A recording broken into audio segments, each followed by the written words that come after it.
effect of hearing Krishna Katha. He says, when people properly glorify the Supreme Personality of Godhead, as I told, properly glorify. So, properly glorification is talking from the Parampara, not speaking something randomly, which our Acharyas have commented. When people properly glorify the Supreme Personality of Godhead, if they cannot do that, or simply hear, simple hearing. One has to be simple at heart to be able to hear also. Because if there are too many complexities, our hearing also gets obstructed. Simply hear about this. Of course, I can't glorify. I'm getting an opportunity to hear. Either or. You do both, great. Or you do this, or simply hear about His power. The Lord personally enters their hearts and cleanses away every trace of misfortune. Pravishya chittam vidhunoti asesham. How? Just as the sun removes the darkness, or as a powerful wind drives away the clouds. So he's saying, Pravishya chittam vidhunoti asesham. Mind you, the Lord personally enters when we properly glorify, and it's a fact. We can see it in our life also. When we come in association of devotees and hear about Krishna, or when we just glorify Him, no matter what, how bad the situation is, when that happens, the Lord personally enters and He removes from our hearts the last trace of misfortune, cleanses away every trace of misfortune. What could be the biggest misfortune in this world? Somebody lost some money, somebody lost in stock market, got degraded or got demoted, lost the job. The house that one was living has become smaller, lost a car. Actually, our Bhagavatam is saying none of this can be considered as misfortune. These are all just events in life which we have to go through. The greatest misfortune that one can have is forgetfulness of Krishna. If one is forgetful of Krishna, that's the biggest misfortune. And this entire month of Kartik, which is filled with so many beautiful, wonderful festivals, reminds us time and again the wonderful pastimes of the Lord, which helps us to remember Him. There's a verse that I was saying yesterday. Om apavitro pavitro va sarvavastha gatopi va yas maret pundarikaksham sa bahya abhyantara suchihi. Apavitro pavitro va. Doesn't matter whether you are in an impure state or a pure state. Apavitro pavitro va. Somebody says, I'm neither apavitra nor pavitra. Sarvavastha gatopi va. Doesn't matter whatever state, mixed state you are in. Yas maret pundarikaksham. If we are able to remember the Lord, Pundarikaksham is another name of the Lord whose eyes are like the lotus, Pundarikaksham, Sabahya Abhyantara Suchi. He becomes cleansed, purified from internally and from externally. Sabahya Abhyantara Suchi. So the remembrance of the Lord is so powerful. Yesterday we had this beautiful verse from Bhagavatam, which we saw that's all of us when we began our journey. As far as we can trace back in this life, from the womb of our mother. This is the unborn child from the womb of the mother praying this beautiful prayer that we saw yesterday. Tasmadaham vigata viklava uddharishya atmanam asu tamasa suhrudatmaneva bhuyo yatha vyasanam etad anekarandham mame bhavishyad upasadita vishnupadaha. Vigata viklavaha. Keep aside all the agitations in mind because somebody said something, agitations in mind because I'm getting attracted. So he's telling Tasma, therefore aham vigata viklava uddharishya. I want to liberate myself, Atmanam, asu tamasa suhrudatmaneva, by taking the help of suhrudatmaneva. That is our super soul or the clear consciousness. Bhuyo yatha vyasanam, getting rid of all these miseries. Etad anekarandhram, which includes getting into the wombs of many, many mothers. Mame bhavishyad upsadita Vishnupadaha. Just remember, let my mind be fixed on Vishnupadaha and His lotus feet, because that way I can overcome all these obstacles. Therefore, without being agitated anymore, I shall deliver myself from the darkness of nations with the help of my friend, clear consciousness. Simply by keeping the lotus feet of Lord Vishnu in my mind, I shall be saved from entering into the wombs of many mothers for repeated birth and death. So the title that we had was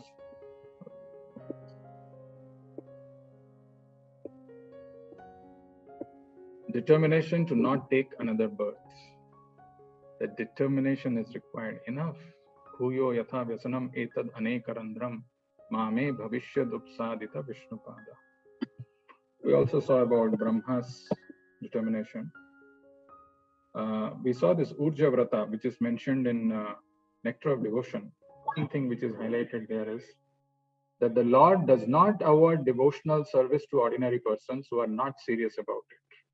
The Lord does not award devotional service to ordinary persons who are not serious about it.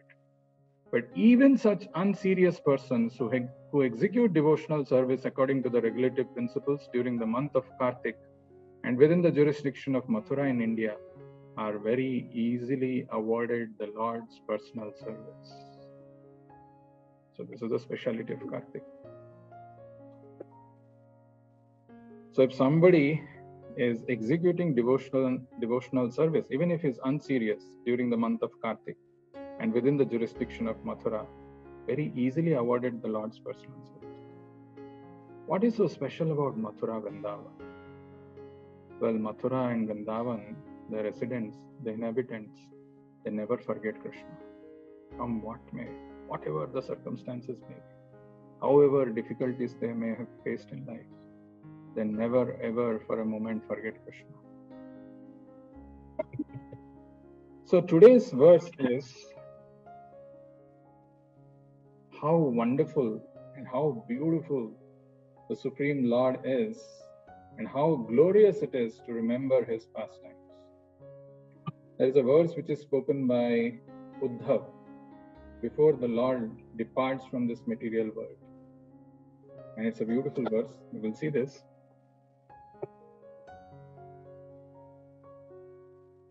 Tava vikriditam Krishna nrinam param mangalam karnapiyusam asadya tyajanti anyaspruham jana. Tava vikriditam Krishna. So Uddhav is telling, O Krishna, your pastimes, vikriditam. Vikriditam is your pastimes. Tava vikriditam Krishna, O Krishna, your pastimes are parama mangalam. Tava vikriditam Krishna, nrinam parama mangalam. It is the most auspicious for everyone. Tava vikriditam Krishna, nrinam parama mangalam. Karna piyusam asadya. Actually, it is a nectarian beverage. Karna piyusam. It's a beverage for the ears. It's a beautiful, wonderful beverage. Nectar for the ears. Karna piyusam asadya. So when somebody hears, when somebody gets intoxicated by getting this nectarian beverage of Krishna's pastime, what happens? Tyajanti anya spruham jana. Spruham is attraction. We have so many attractions. We become so vulnerable in front of our own mind and senses, which pull us from all other directions other than Krishna. Tyajanti anya spruham jana.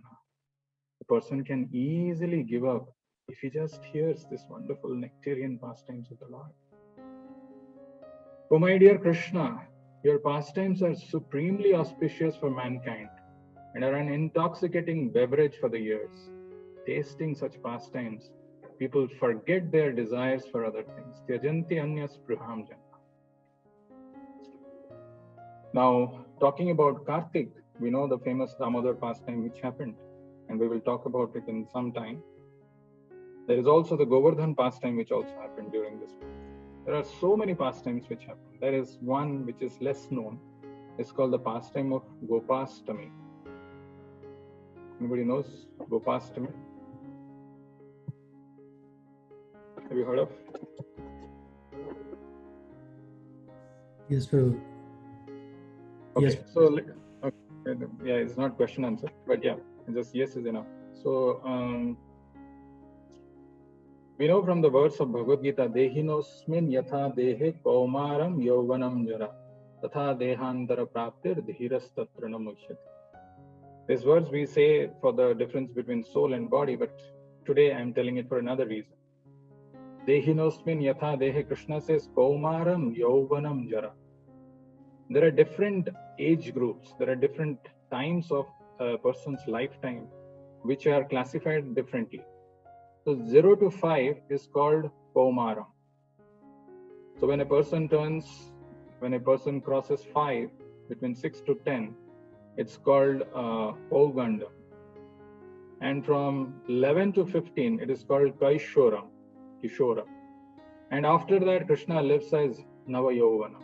He lives as ever youthful. So Dehinosmin yatha dehe Kaumaram Yauvanam. Krishna, while speaking about Kaumar and Yauvanam, doesn't talk about Pauganda and Kaishwara. So this pastime of the Lord happened when he turned 6. So he turned 6, and then after that, if she wants, he can go out. So when Krishna turned 6, actually he went to Mother Yashoda and requested her that now I have grown up, I should take the responsibility from my father. My father has been serving so long. I will start grazing the cows because I have become big now. I have reached Pauganda. So Mother Yashoda was concerned that Krishna, who is so attractive and who is so dear to Mother Yashoda, she didn't want Krishna to do this because she was worried that when he goes to the forest, it is full of thorns. How will he manage to do this? He doesn't know the path. So she was concerned. So she said, yes, it is good that you're thinking of helping your father and taking the responsibility, but now there has to be an auspicious time where it can happen. And when this discussion was going on, at that point in time, Gargamuni walks in. And Gargamuni, seeing Gargamuni, Krishna was very happy that, Gargamuni has come. That's very nice. He'll at least support me. So Mother Yashoda looked at Gargamuni and asked, what is an auspicious moment for Krishna to take up this responsibility? So Gargamuni, since he wanted to please the Lord, he saw Krishna's hands and he saw, okay, tomorrow morning seems to be a good time. So that's exactly what Krishna wanted. He wanted to take the cows from the next day morning. So Krishna smiled and said, look, Mother Yashoda, I told you, I have become old. Now I can take care of the cows. Mother Yashoda didn't have any excuse anymore. But she was so concerned. She told, how will you go with this, tender feet of yours? I should make some shoes for you. So unless I make shoes, I'll not allow you to go. Krishna immediately came up with an excuse that we are actually servants of the cows. Have you seen any cows wearing shoes? If the master is not wearing shoes, how can we wear the shoes? If you have to make shoes for me, you have to make shoes for all the cows. And there are 9 lakh cows that Nanda Baba had. 9 lakh into 4, 32 lakh shoes are to be made. So Mother Yashoda knew that it's not possible.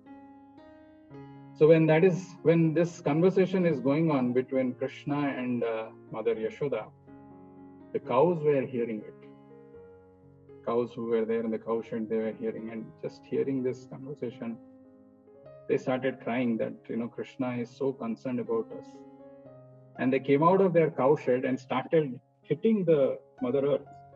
Started, with their feet, they started digging it to make the sand soft, so that the stones and pebbles are gone and it becomes soft for Krishna to graze, to go in the morning barefoot.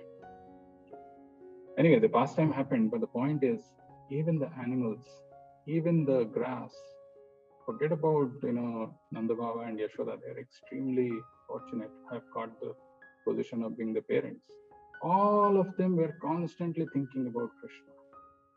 That remembrance is what Krishna wants.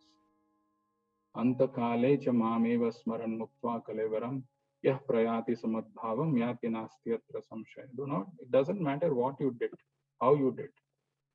If you remember me at the time of death, that is a success. People usually, when they prepare for exams, some of the people who prepare at the last moment, right? The time is running out and the exam is coming. No matter how much you try, it doesn't go inside. Whatever it is, like Prabhupada gives the example that, somebody is asked then in that cartoon, chant, chant, chant, and he's saying can't. Right? So it doesn't happen when the last moment comes, when we postpone it, thinking all other things in our life are important. Never happens.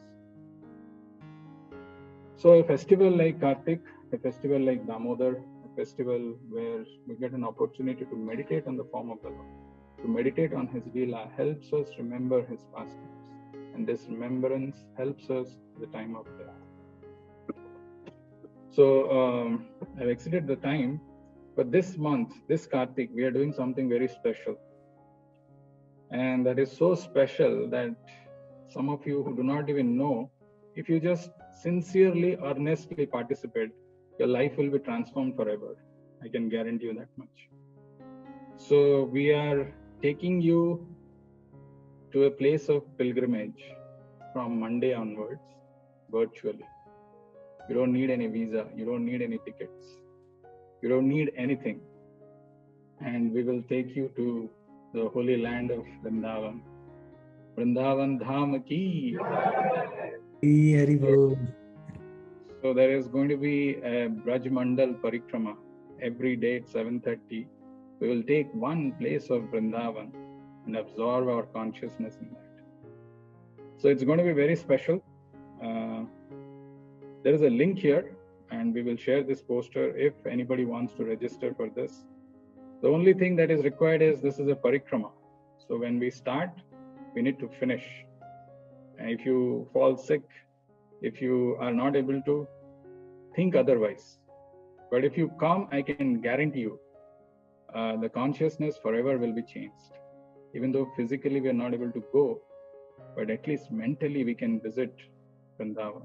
Vrindavan is a state of consciousness which can be obtained even though we are situated far away from Vrindavan. This is going to happen from Monday onwards, so stay tuned for this. The next program is Damodar Ashtaka. Thank you for joining. See you again tomorrow. Hare Krishna.